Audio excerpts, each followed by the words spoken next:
Hello, my name's Angus Gordon. My friend signed me up for an open mic night.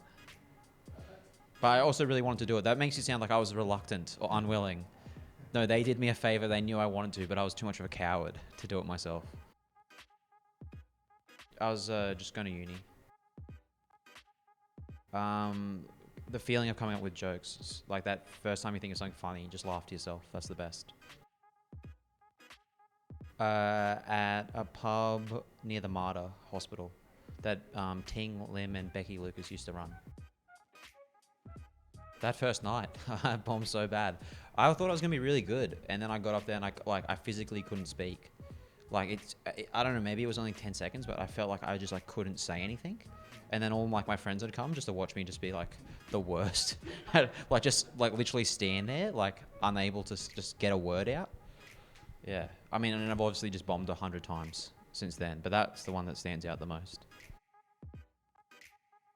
Stuart Lee, Norm Macdonald, Sam Campbell, Aaron Gox, Danielle Walker, Jack Drews. Yeah, those are some of my favorites.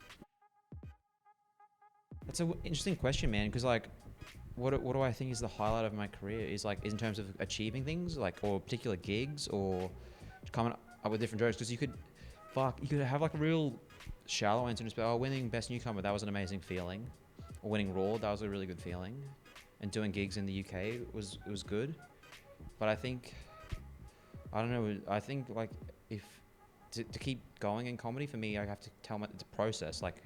Every time I come up with something funny, that's the best moment. And then the next time I come up with something really funny, that'll be the best moment. That I think's funny anyway. It goes through different waves, what's popular, and the styles change. When I started, it was kind of the end of Whimsy.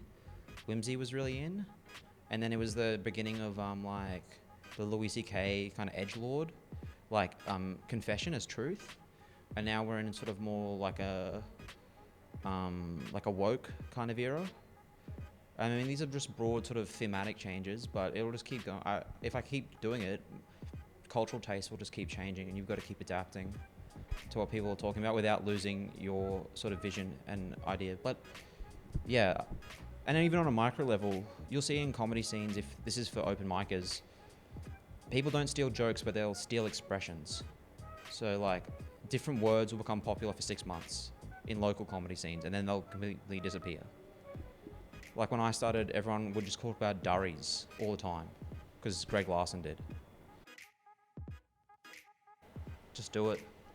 Just do it as much as you can, and write as much as you can, and just then do as many gigs. Just keep doing gigs, listen to how it goes, and then edit. You know what I mean? Watching someone like Damien Power. That's how I still haven't learnt all of these lessons, but and I probably never will. But just keep putting yourself out there. Keep failing. Bomb. You gotta bomb a lot, but bomb because you took risks, not because you're trying to be bad, but because you're trying to get better. You know what I mean? Bombing more. Trying to take more risks. I'm always scared that I'm not taking enough risks, that I'm getting comfortable, that I don't want to fail. Yeah, it's so hard. Once you get even a tiny bit good, then you never want to fail again, but the only way to get better is to keep failing. Yeah, I'm on Twitter at Angus Gordon 9. Instagram, Real Angus Gordon. If you also just message me, I write a lot of weird little short stories. I'll just send them to you. All right, thank you.